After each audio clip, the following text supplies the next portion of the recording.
membolehkan bayar pajak sama sistem kafir. Kalau di Inggris ikut Inggris, kalau di Indonesia ikut Indonesia. Ini Imam Mahdi model apa lagi? Jadi saya bingung juga memikirkan pada Imam Mahdi. Mustahil Imam Mahdi datang lalu merestui orang bayar pajak sama sistem kafir. Gak masuk di akal. Malah disuruh taat sama di mana dia berada, taat sama pemerintah yang ada, walaupun pemerintah itu setan. Masa ada Imam Mahdi model begitu? Sampai hari ini nggak nulis, nggak lagi saya digarap.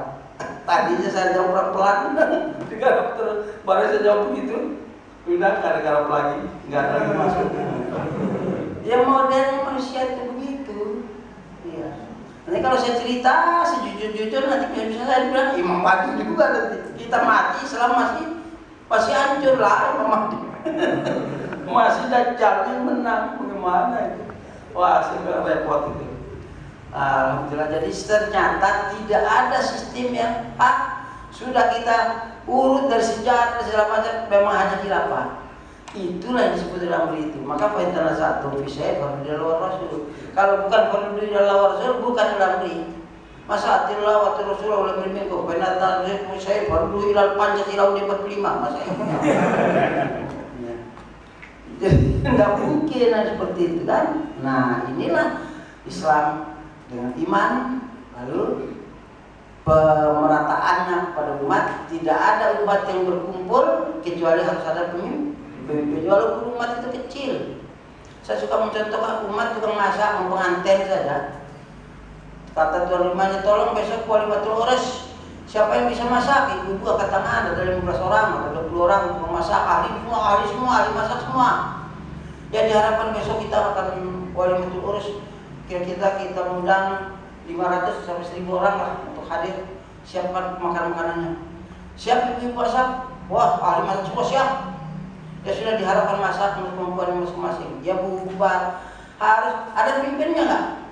Ada, baru bisa jalan. Masak sendiri-sendiri, waduh, ya tidak masuk di akal. Padahal cuma masalah mau makan. Bagaimana masalah Islam, masalah konsumsi, masalah kehidupan, tidak masuk di akal tanpa kepemimpinan.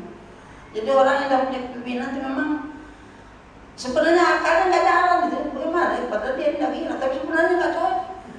Tidak diterima bisa, tidak usah pakai dalil. Jadi akal sehatnya terima. Artinya betul-betul tolol orang itu. Kalau tidak punya pimpinan itu tolol. Rumahnya tidak ada pemimpinnya, kos-kosan namanya. Jadi bodoh betul orang tidak punya pemimpin itu. Ya bayar dia kafir, pemimpin kafir dia punya jadilah. Tapi dia kan salah masuk neraka.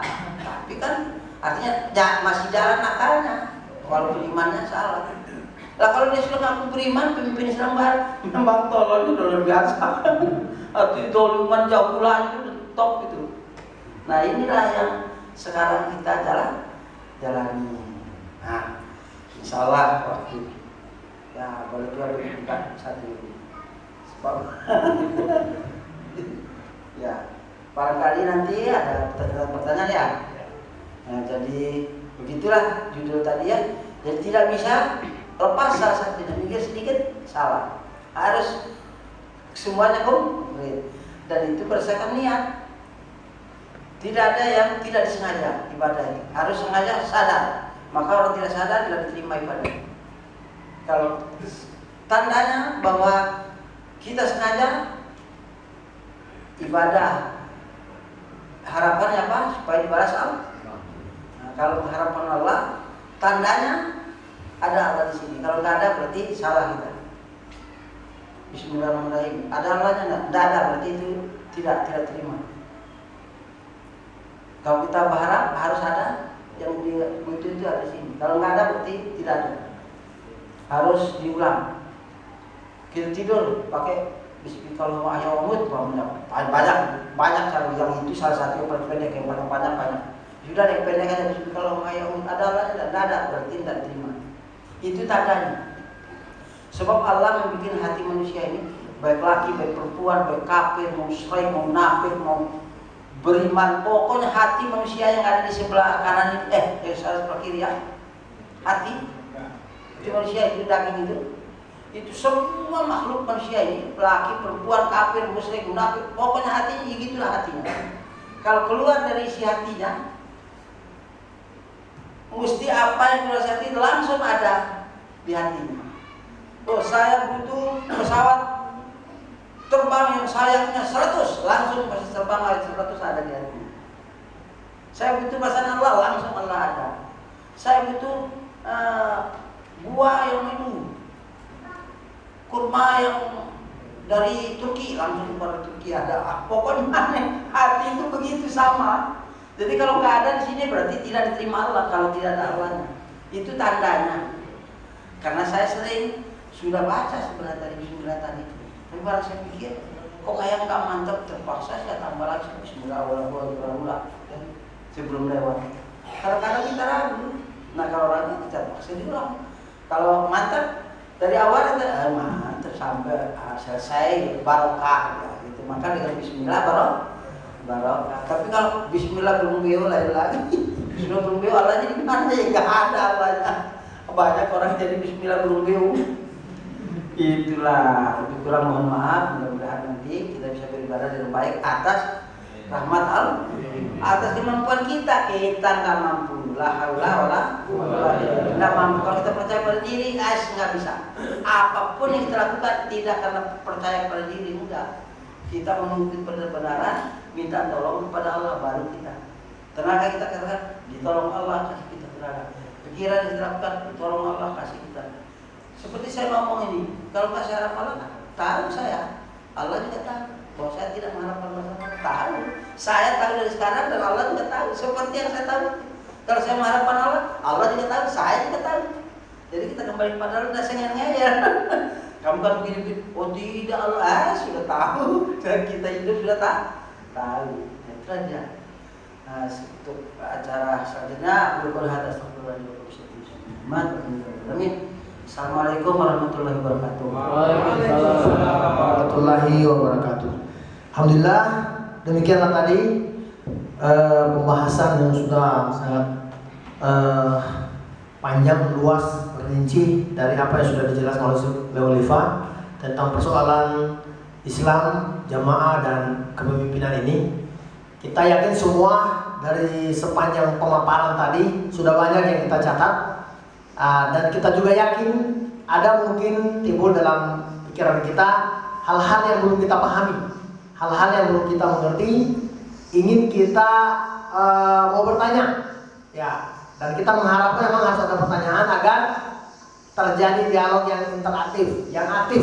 Dengan seperti itu kita bisa memudahkan kita untuk bisa menerima penjelasan dari Oliva lebih lanjutnya.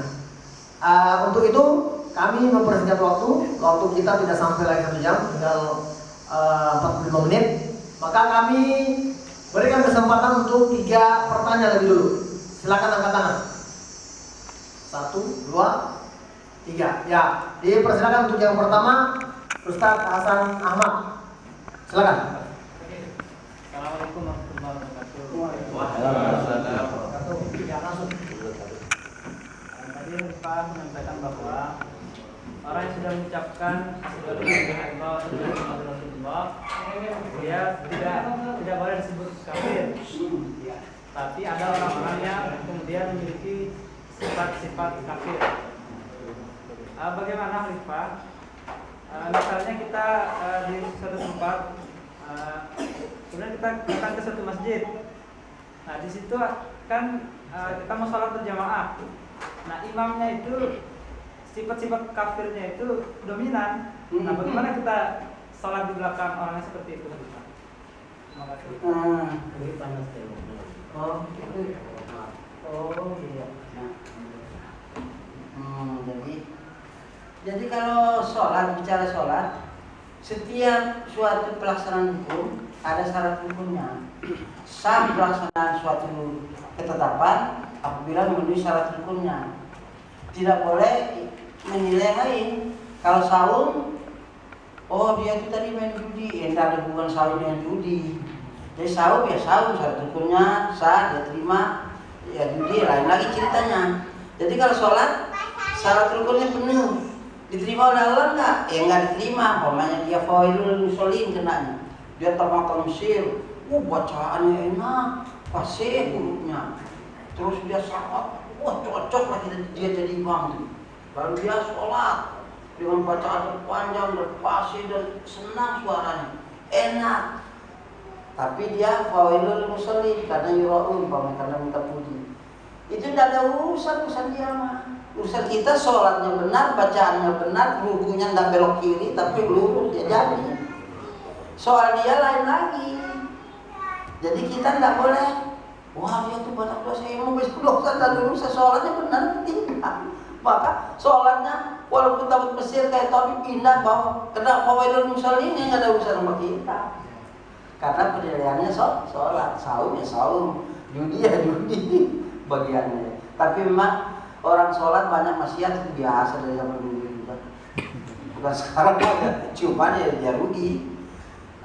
Kita mudah-mudahan termasuk yang sholat dan konsekuen atas pertolongan Allah. Amin. Alhamdulillah. Baik. Langsung Pak Haji Agus. Langsung. Assalamualaikum warahmatullahi wabarakatuh. Assalamualaikum. Betul. Ini ada beberapa pertanyaan, Pak. Ya. Yang pertama mengenai sebuah ibadah adalah melaksanakan ketaatan atas dasar iman. Termasuk kami yakini kami berada di kehidupan Islam ini, kami merasa bahwa ini adalah sebuah ibadah, karena kami meyakini bahwa ini adalah sebuah kewajiban.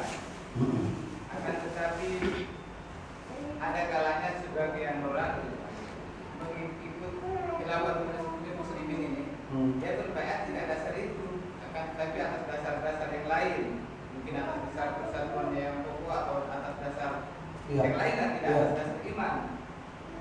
Dan biasanya orang-orang seperti ini biasanya tidak aktif dan lain sebagainya. Apakah hal ini juga bisa digunakan atas dasar ibadah? Yang pertama. Yang kedua nih Pak, ada sebuah segmen di mana kita sering melaksanakan ibadah. Kita berpikir bahwa dengan melaksanakan ibadah ini adalah sebagai sebab turunnya rahmat. Ya. Di sisi lain kami berpikir bahwa ketika kami itu beribadah, bahwa pada saat itu Allah menurunkan rahmat sehingga kami beribadah, bukan menjadi penyebab daripada rahmat itu turun daripada ibadah yang kami lakukan. Mana sistem yang lebih benar ini? Yang ini bahwa rahmat itu turun kepada kami sehingga kami kuat beribadah dan meyakini bahwa ibadah itu turun ketika kami, dan meyakini bahwa rahmat itu akan turun ketika kami melaksanakan ibadah. Mana yang lebih benar? Oh iya baik. Ada dua pertanyaan. Alhamdulillah jazakallah. Yang pertama itu tidak boleh lepas dari kalimat yang ditetapkan oleh Rasulullah SAW, innamal a'malu. Jadi ceritanya di situ tidak boleh keluar. Hasilnya innamal a'malu binniyat. Jadi apapun pokoknya nanti diperkara dengan Allah, innamal a'malu binniyat. Jadi niat itu apa? Niatnya kepentingan dunia, ya nilainya barangkali habis, barangkali karena niat itu ibadah itu harus niatnya berharap dibalas Allah, berharap ridho Allah. Jadi kalau meleset nanti perkara dia. Jadi kita tidak bisa menetapkannya. Hanya harus tetap berpegang pada bahwa nilai ibadah itu harus innamal a'malu binniyat. Persepsi niat itu ada ilmu. Tanpa ilmu niat tidak bisa diatur. Karena ibadah itu tanpa ilmu ditolak, ikut-ikutan gitu.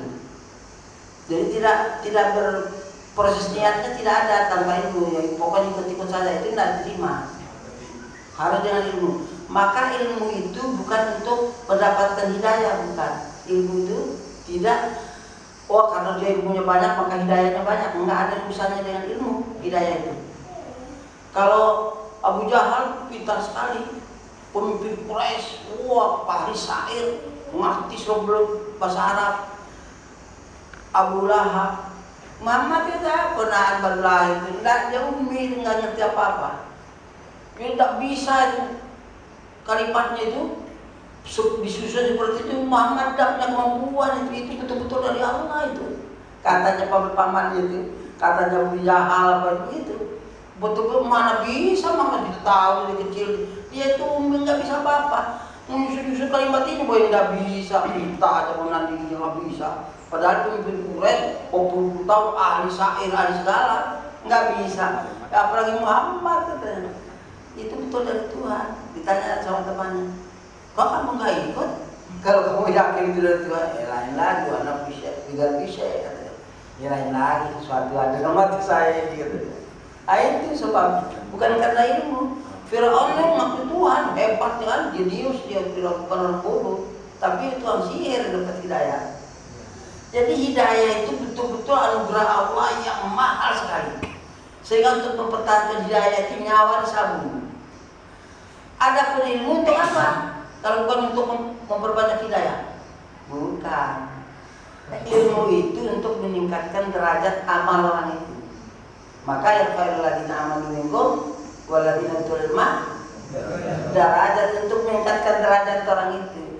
Kalau orang sholat dengan ilmunya yang tinggi atau sahur atau biar apa sajalah, atau berkebun dengan ilmu yang tinggi, derajat kerjaannya itu lebih tinggi daripada yang ilmunya kurang. Sebab pandai dia ngaturnya.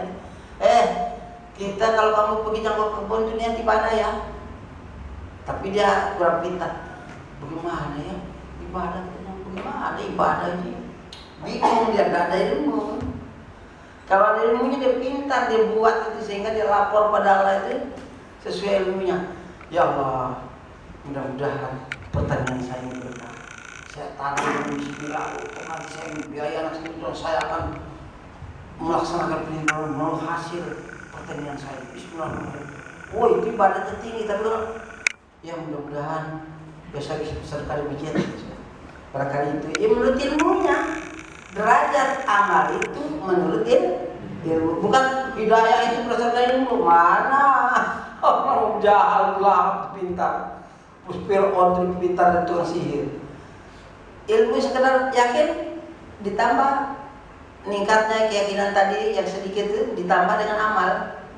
Amal itu dengan ilmu. Ilmu itu meningkatkan derajat amal. Kalau karena iman dilakukan maka imannya meningkat. Kalau bukan karena iman, karena kepentingan, ya mungkin kepentingannya meningkat, mungkin kepentingannya tidak meningkat, itu urusan lain. Itu kemudian kedua, begitu juga apa kita itu turun rahmat karena taat. Ya memang rahmat tidak turun di dalam maksiat, rahmat turun dalam taat. Jadi anugerah rahmat khusus karena taat itu memang kita harus yakini saja. Diyakini bahwa kalau kita maksiat tidak turun rahmat. Tapi kalau rahmat Allah ini semua setan-setan juga dapat, buktinya dia hidup. Tapi itu bukan rahmat dalam pengertian kesejahteraan keselamatan lahir batin. Bukan dalam pengertian rahmat kesejahteraan lahir batin. Sekarang kasih sayang Allah terhadap makhluk bahwa dia bisa hidup, belum mati, semua kepentingannya dipenuhi. Tapi bukan dalam arti rahmat, dalam arti pengertian keselamatan lahir batinnya dia untuk kehidupan yang lebih panjang. Dan kehidupan sementara ini juga atas nama rahmat Allah yang turun karena taat itu mensejahterakan lahir batinnya. Tapi kalau rahmat Allah karena untuk hidup, Allah sangat luas rahmatnya kepada segala sesuatu diberi rahmat. Itu sekedar untuk hidup, ya itu lain lagi. Mungkin yang gawat-gawat pokoknya kafir-kafir juga dapat rahmat karena semua makhluk ini dapat rahmat. Tapi pengertian karena taat itu ada tersendiri nilainya yang betul-betul mensejahterakan lahir batin dia. Walaupun lewat ujian, tapi lewat ujian itu urusan Allah. Maka harus ada tawakal. Maka hidup ini kita kalau ketetapan Allah itu menyusahkan sebagai ujian, maka kita sabar. Kalau dia sebagai menyenangkan kita, rahmat Allah itu yang menyenangkan kita, maka kita harus bersyukur. Harus ada buktinya. Buktinya apa? Kalau kita dapat susah, kita sabar. Apa buktinya? Kalau kita dapat senang, kita bersyukur. Apa buktinya? Tidak boleh ya sabar, tidak boleh gitu. Apa bukti kamu sabar? Kalau kita senang bersyukur, apa bukti kamu bersyukur? Bukan terus wah untuk dagang banyak, alhamdulillah. Buktinya? Oh harus ada buktinya. Sabar juga ada bukti. Wah sabar lah. Ini memang keadaan begini. Ngomel ya tidak jadi. Sabar itu harus ada buktinya. Jadi kalau mau ngomel-ngomel nggak jadi. Mau ngeluh nggak jadi. Harus sabar aja. Rela. Ya sudah. Ini kendala senang saja. Karena dia menerima ketentuan Allah. Nah, kalau bersyukur hanya dua itu. Hidup ini hanya dua itu. Tidak ada lebihnya. 30 juz Quran itu pengamalannya sampai 1000 hadis itu sepanjang hidup kita sampai masuk kubur itu dua itu aja, sabar atau bersyukur. Pedomannya yaitu Quran 30 juz dan beribu-ribu hadis sahih itu pedomannya. Tapi hanya dua itu kesimpulannya, supaya enggak kelapakan dibantu. Nah, payungnya supaya kalau panas kepanasan, kalau dingin kedinginan, supaya tidak panas amat, tidak kedinginan banget. Dipayungi dengan tawakal, selesai lalu bisa hidup.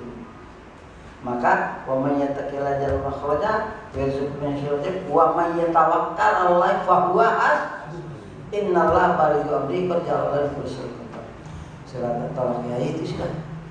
Insyaallah yang lain. Ya baik, yang ketiga tadi Pak Daeng Qasim. Lanjut. Assalamualaikum warahmatullahi wabarakatuh. Waalaikumsalam warahmatullahi wabarakatuh. Pertanyaan saya juga bahwa Allah itu kan menciptakan kita, menciptakan makhluknya. Di dalam penciptaannya itu ada yang sifatnya otomatis, seperti diciptakan manusia otomatisnya itu makan, harus tidur, terus bekerja, beraktivitas. Nah, pertanyaan saya juga tadi seperti mengatakan bahwa setiap perbuatan harus didasari dengan adanya kehadiran Allah di dalam. Oh iya. Jadi bagaimana kalau kita sudah diciptakan Allah itu dengan secara otomatis harus makan atau apa, terus kita Tidak ada. Yang saya pertanyaan saya kita bahwa maaf Bolika karena saya masih datang dalam Iya. hafal Al-Quran Iya. atau ayat-ayat. Ya, khair. Dalilnya yang saya minta hadisnya dan ayatnya. Kemudian yang kedua, orang-orang yang sudah masuk Islam di dalam melaksanakan ibadah, mereka kan Allah menciptakan larangan dan perintah. Kemudian orang-orang itu ada yang melaksanakan sebagian larangan, ada yang melaksanakan sebagian perintah. Nah, terus apakah dikatakan itu tidak mempunyai nilai di sisi Allah dengan walaupun dia tidak di dalam hari-hari?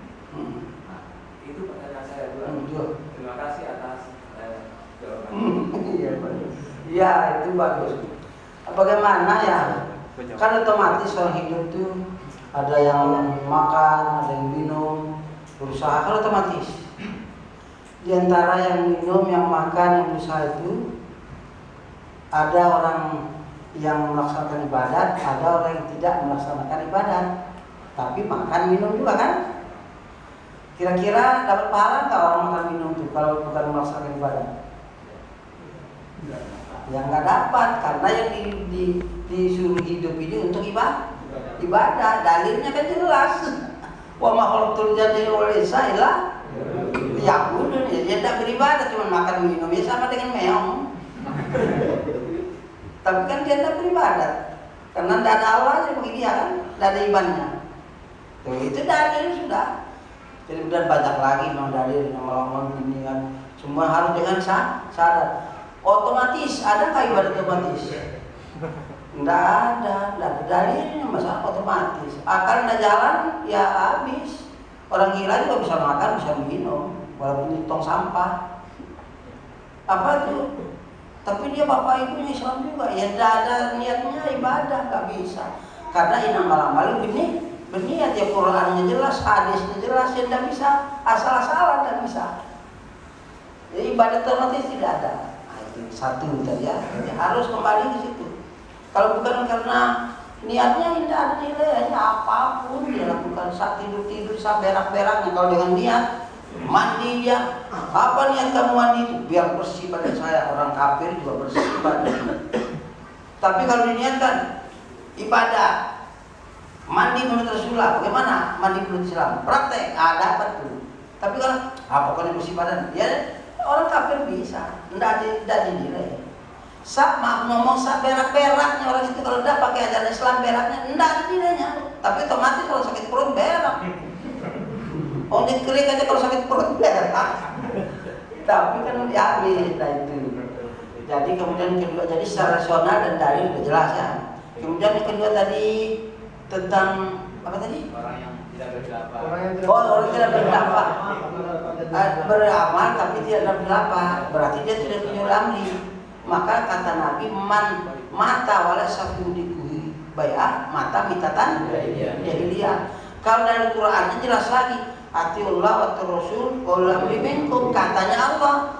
Siapa Allahmu? Siapa nabimu? Siapa amrimu? Kamu taat atau tidak? Kalau dia tidak taat sama amri, berarti dia melawan Allah dan Rasulnya. Sebab yang berita taat sama amri itu Allah dan Rasulullah memberitakan taat sama amri. Jadi kalau orang tidak taat sama amri, berarti dia melawan Allah dan Rasul. Bagaimana masuk surga? Nggak mungkin. Maka matinya jahiliyah darinya. Maka Qurannya yaitu tadi harus berkhilafah karena amri antara satu fisik fardu ila Pancasila di 45 nggak laku. Baik, ya. Baik, masih ada waktu kita 3 menit. Ya, 1, 2, 3 yang kedua. Yang pertama, Pak Rahim, silakan. Waalaikumsalam. Langsung. Oh ya.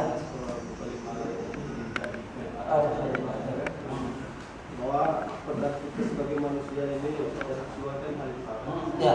Tapi menjadi pertanyaan saya itu, kenapa khalifah itu di zaman Adam itu kenapa tidak terbentuk sistem kekhalifahan itu? Nah, dari kepemimpinan khalifah, maksudnya sistemnya itu kenapa tidak diawali dengan Adam? Kenapa? Ya bagus. Kenapa zaman Adam itu bukan sistem kekhalifahan? Ya bukan. Sampai Muhammad bukan sistem kekhalifahan. Pemimpinnya Nabi sistemnya kenabian. Ya masa mau diubah? Khalifah atau cucu khalifah ini diangkat jadi Nabi, jadi dia di bawah, jadi tenggelam dia yang ada Nabi, sistemnya kenabian. Nah itulah yang maksud kekhalifahan itu harus mengikuti kenabian itu tadi. Tidak boleh nyeleweng, kalau nyeleweng dari itu hilang dari sistemnya. Nah jadi karena memang Nabi ya di atas khalifah. Tapi mereka khalifah, kita semua anak cucu khalifah enggak. Cuma sistemnya tidak khalifahan, waktu ada Nabi berarti hilang Nabi baru balik lagi. Maka kita bilang nggak mungkin jin tidak cocok. Kambing yang nggak cocok juga. Mereka tidak cocok juga. Ya khalifah lagi mau kita khalifah.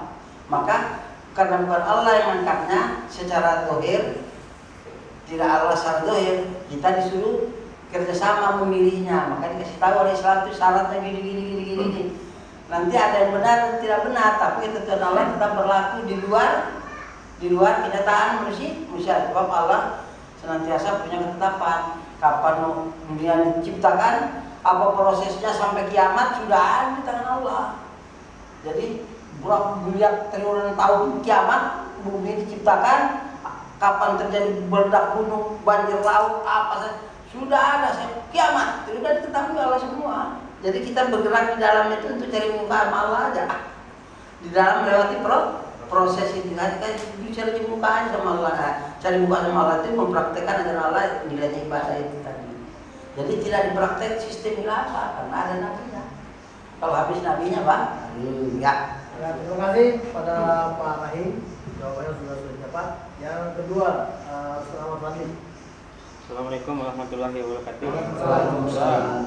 Langsung saja Khalifah, kita masuk tadi ada al-jamaah ya Khalifah. Iya.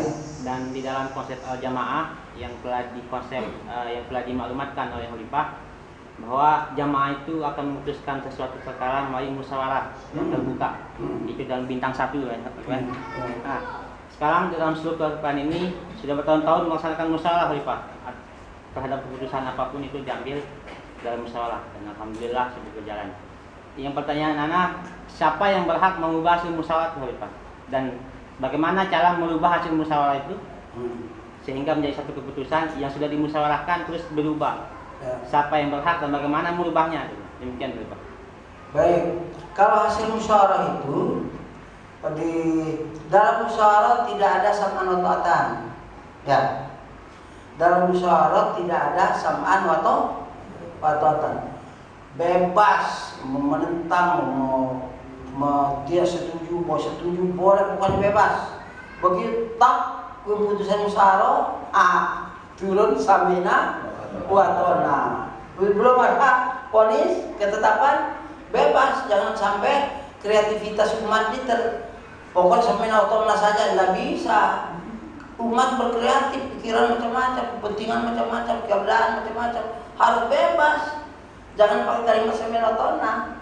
Ya sampai otonom ketika musyawarah tadi ada beberapa jenis apa itu. Tapi dalam arti sama taatan pada ulama itu bukan musyawarah. Walaupun Nabi itu musyawarah, kalah musyawarah Nabi biasa sahabat.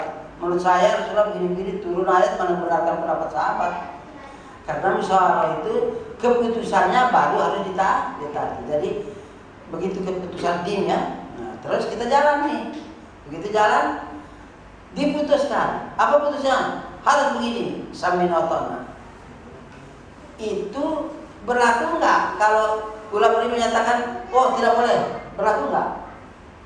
Jadi keputusan musyawarah itu ditetapkan karena mutaatnya hati Allah tersuruh beri, harus dibenarkan oleh beri. Benar, itu baru kreatif umat itu tadi dibenarkan, baru dinyatakan keputusan itu boleh. Kalau dinyatakan tidak boleh, nah makanya hati Allah tersuruh wa ulama minkum.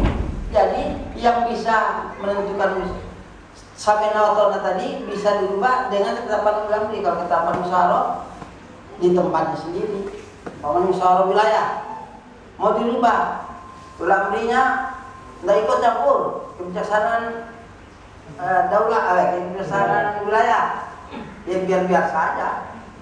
Tapi begitu ada keputusan dari pusat, oh tidak boleh, ya itulah waktu Rasul bukan uang wilayah, ulah apa nih? Tapi kalau wilayah merubah gimana? Terus ambil wilayahnya bilang, kita rubah saja. Oh jangan, itu sama-sama.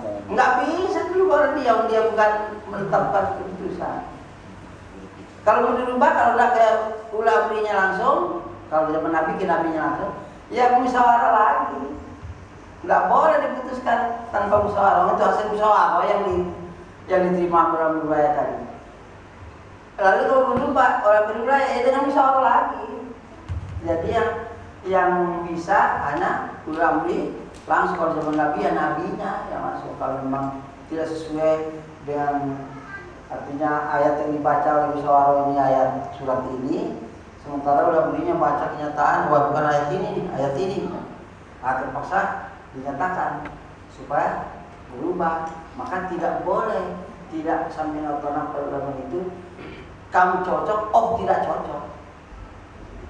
Bahkan tadi ada bicara di tempat Habib tadi sambil sarapan. Ya, tidak cocok, kita dipaksa taat sudah saja, walaupun kita dicaci maki. Maka di dalam ayat sebenarnya bagaimana kalau dizalimi?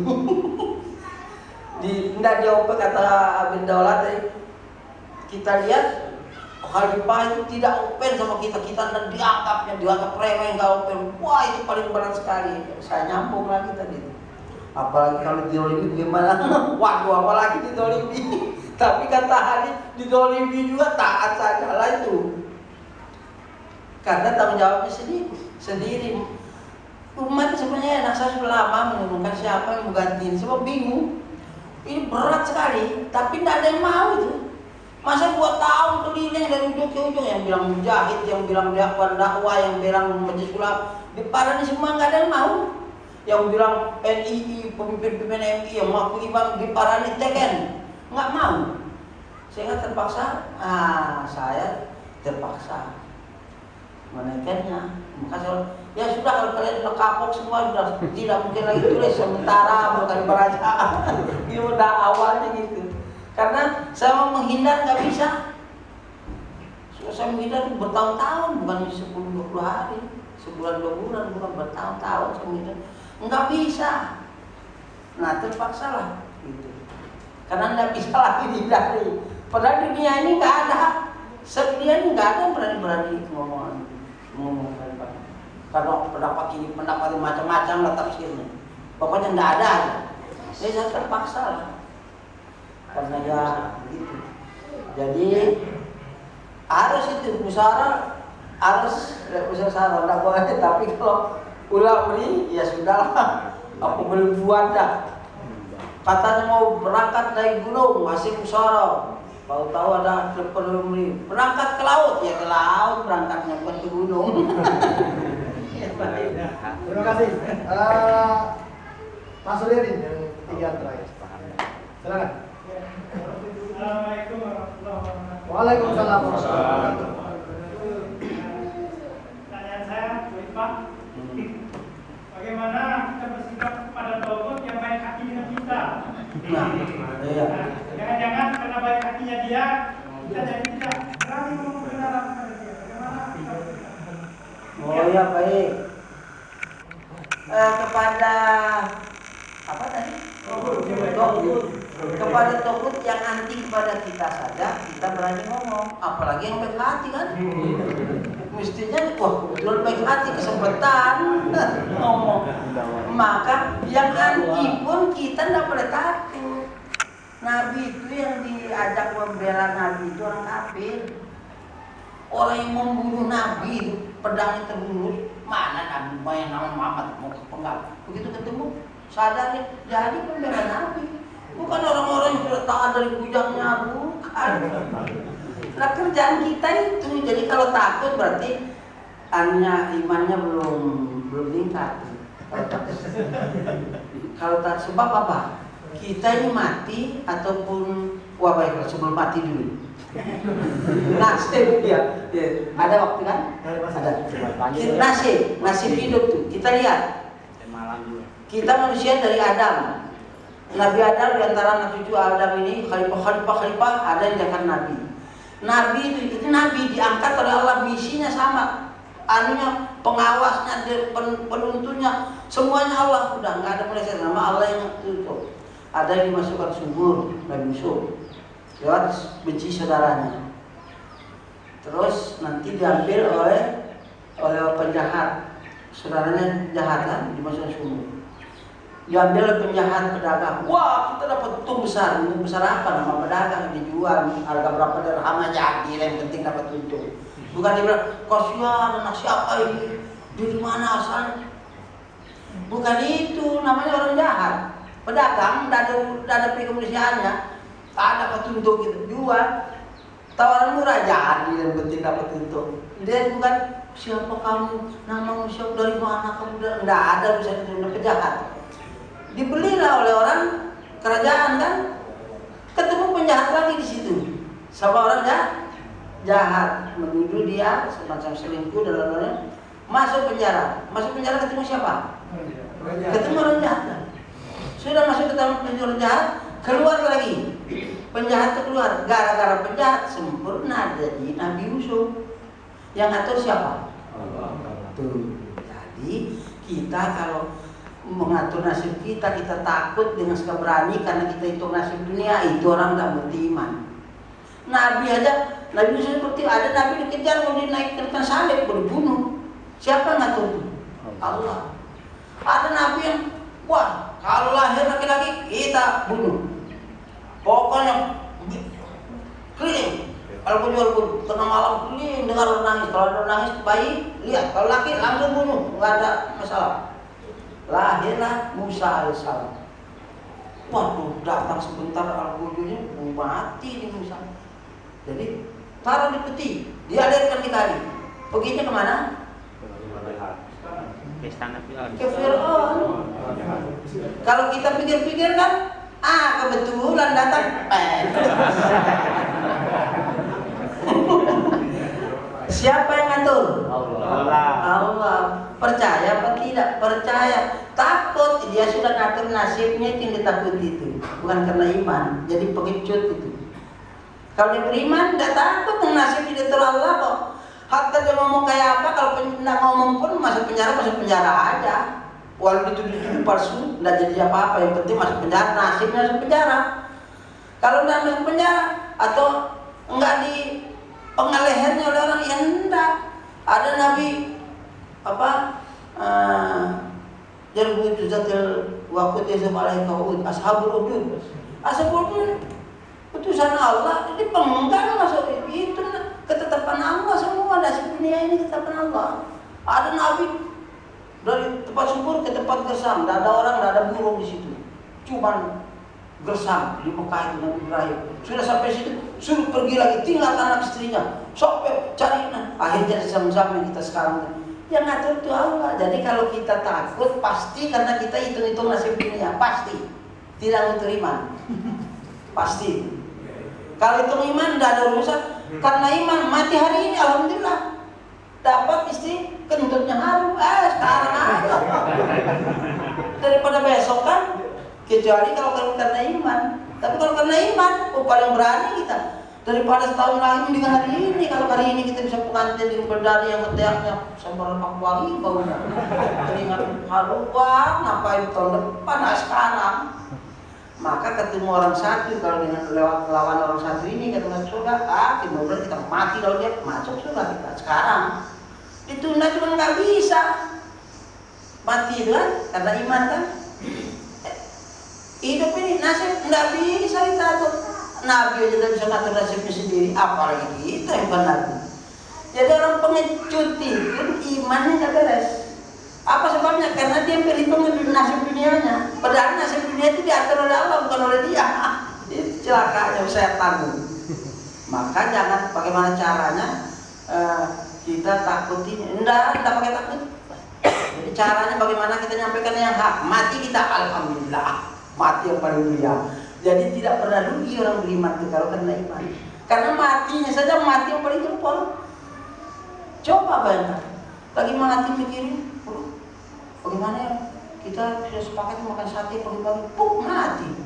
Mikirin sate, mikirin. Kalau ada masalah iman, ketemu togut kok toget tak masa bodoh. Pokoknya ini kebenaran sampai ini. Dan kita sudah coba nggak bisa apa-apa juga. Nggak ada pun nasib kita. Ada teman di penjara kecil begini, kira-kira belasan tahun. Kok kamu masuk di penjara? Saya tanya. Boten gula katanya. Loh, boten gula ini? Saya usut-usut. Dia itu di kampungnya ada orang bunuh orang. Dicari yang hutang-hutang sama orang, tidak ada orang hutang. Polisi itu kan kalau ada orang hutang, apa yang hutang ini yang menguras saya kas supaya tidak bayar hutang, belum bayaran. Dicari nggak ketemu siapa yang bunuh di kampungnya. Datanglah si tukang ngarit ini, biasa ngarit nangon kambing, umurnya belasan tahun nangon kambing di sawah sana kan. Karena sudah dicari sudah hampir berbulan-bulan tidak ketemu. Jadi waktu dia ngarit-ngarit, ini ada ditangkap. Itu diambil, ada yang diambil. Ini naik. Sudah kamu diam ya. Ini bahasa Indonesia juga masih belum lancar. Ya sudah, tempel aja. Masuk belasan tahun sampai dewasa. Saya tanya anak biaya itu tadi, arit pulau.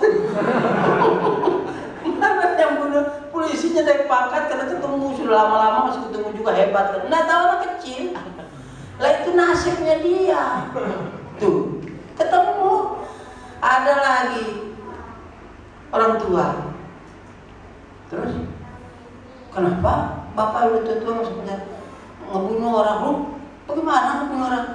Cuma gara-gara nyangkul di sawah, marah si sebelahnya karena cangkulnya lewat sedikit barangkali. Kata-kata dipentungin sama baju, mati orang, masuk penjara. Ya siapa yang ngatur? Apa dia membuat ajalnya orang itu? Ya yang sebabnya saja. Nilai kita ini surga apa neraka? Itu nilai kita, bukan nasibnya. Nasib kita itu tidak kita atur, Allah yang atur. Jadi kalau orang mikirin kerjaan Allah, bagaimana kamu muat? Kerjaan Allah dia yang pikir. Mesti kerjaan Allah jangan kita pikir.